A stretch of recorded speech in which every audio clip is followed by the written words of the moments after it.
Voltamos com Dinheiro e Negócios e o Balanço da Economia. O Balanço da Economia está no ar. O assunto dessa semana é inadimplência. E para falar sobre o assunto, eu entrevisto um dos principais economistas do país. Você vai ver também que o desemprego tem elevado o número de endividados entre as pessoas de 26 a 36 anos. Eu estou ao lado de Roberto Troster, um dos principais economistas do Brasil. É ele quem comenta a queda da inadimplência entre os consumidores que ganham até 10 salários mínimos.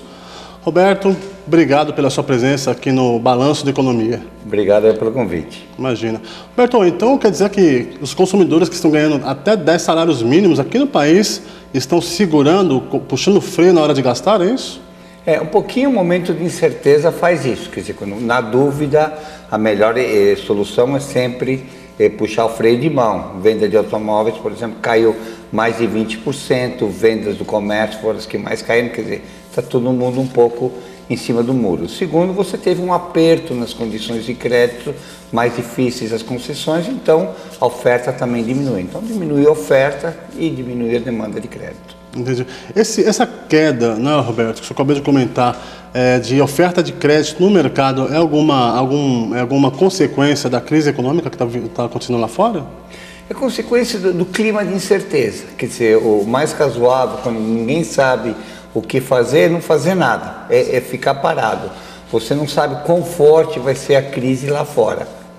Aparentemente é uma crise conjuntural, alguma coisa que um par de meses vai ser bem absorvida e o mundo vai retomar. Mas na dúvida é racional esperar. E é isso que estão fazendo, tanto não só consumidores como indústrias, diminuindo o número de pedidos, até os estoques serem reduzidos, projetos de investimento são postergados, contratações, quer dizer, é um momento de incerteza. Então, nesse momento, fica todo mundo esperando para ver o que os outros vão fazer antes de fazer alguma coisa. Tá certo.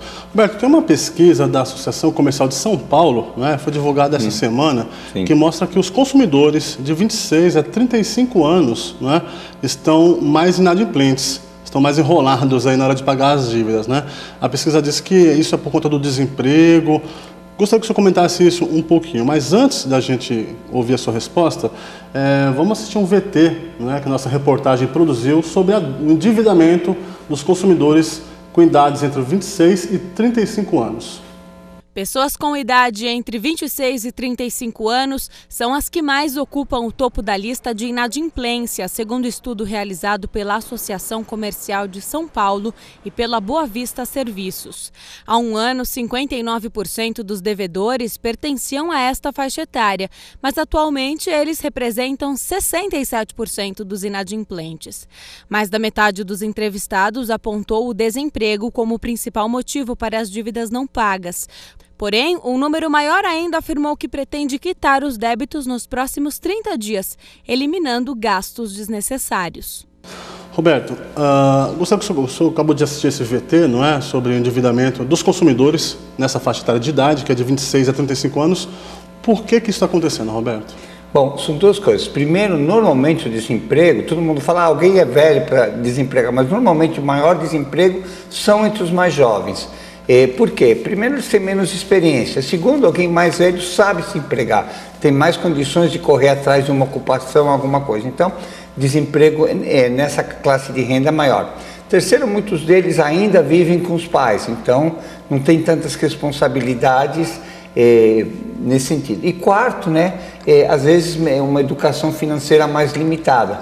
Então, não evoluíram tanto em educação financeira, então às vezes são um pouquinho, entre aspas, mais irresponsáveis no seu endividamento. Entendi.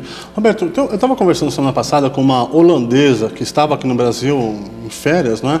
E ela me comentou que o salário mínimo na Holanda, né, equivalente convertidos em reais, é em torno de R$ 2.500, né?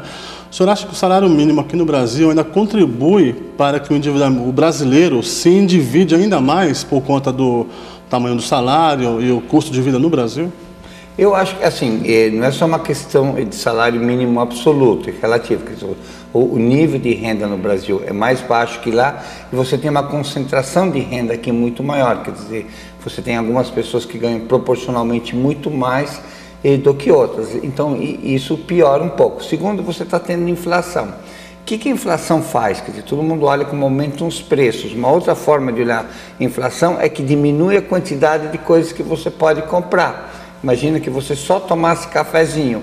Quando o cafezinho está R$1,50 e você ganha, só para dar um número, 300, você consegue tomar 200 cafezinhos por mês. Okay. Se o cafezinho sobe de 1,50 para 2, você só consegue 150 cafezinhos. Então você fica mais pobre quando aumenta a inflação. E aí como é que essa renda que está faltando? Aí você entra, você se endivida. E aí você entra numa dinâmica ruim, porque aí no outro mês, não só o café vai ficar mais caro ainda, imagina que ele foi para, sei lá, 2,50, né? Piorou a situação. Piorou a situação. Você toma menos café e como agravante você ainda tem que pagar juros da dívida, e tem que pagar a dívida, né? Okay. Então a inflação é um mecanismo perverso nesse sentido.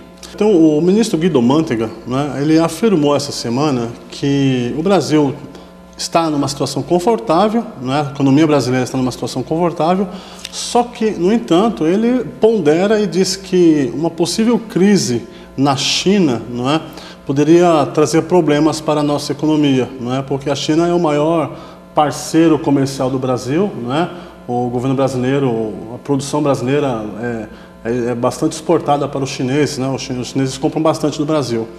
O senhor concorda que assim, uma crise na China, apenas na China, poderia de fato mesmo complicar a situação do Brasil, embora ela seja a nossa principal parceira?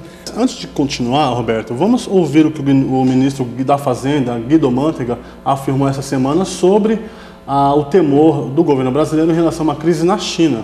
Temos que torcer para que a economia chinesa não tenha uma desaceleração.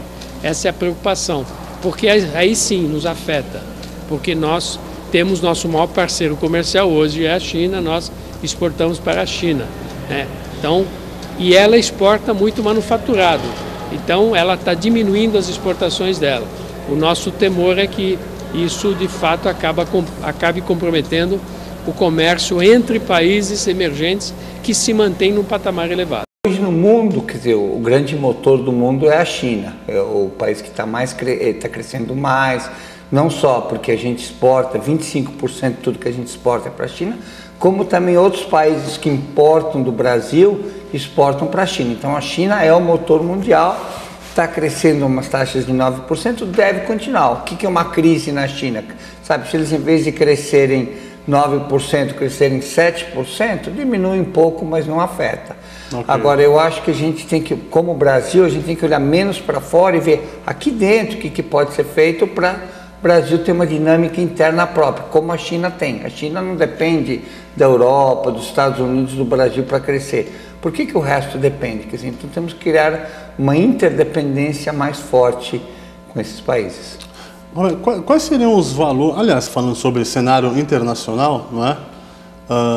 Semana passada faleceu Steve Jobs, né, o presidente, criador de uma das maiores empresas de tecnologia do mundo. O senhor acha que o Brasil tem condições de criar empresas do patamar da Apple? Olha, eu acho que foi muito bom o exemplo. A Apple é Apple, cada uma é uma. Mas eu acho que uma coisa, que a gente está aqui tentando prever o futuro. Steve Jobs, assim, acho que podia colocar na lápide dele. Futuro não se projeta, se constrói. Muito bem. Roberto, mais uma vez, obrigado pela sua presença aqui no Balanço da Economia. Espero tê-lo aqui em outras ocasiões. Muito obrigado pelo convite. É só convidar que estou aqui. Tá ótimo, obrigado. Balanço da Economia fica por aqui. Você que nos acompanhou pela HIT, mais uma vez, obrigado pela sua audiência e até a próxima semana. Construa seus sonhos que naturalmente o sucesso virá. O Dinheiro e Negócios fica por aqui. O endereço na internet você já sabe. dinheiroenegócios.blogspot.com. Continue com a programação do HIT Notícias. Tem o mundo da moda no Fashion Hit.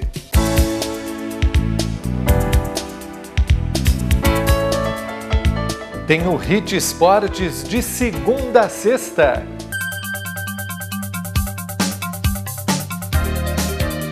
Muito obrigado pela sua companhia. Boa sorte. Tchau.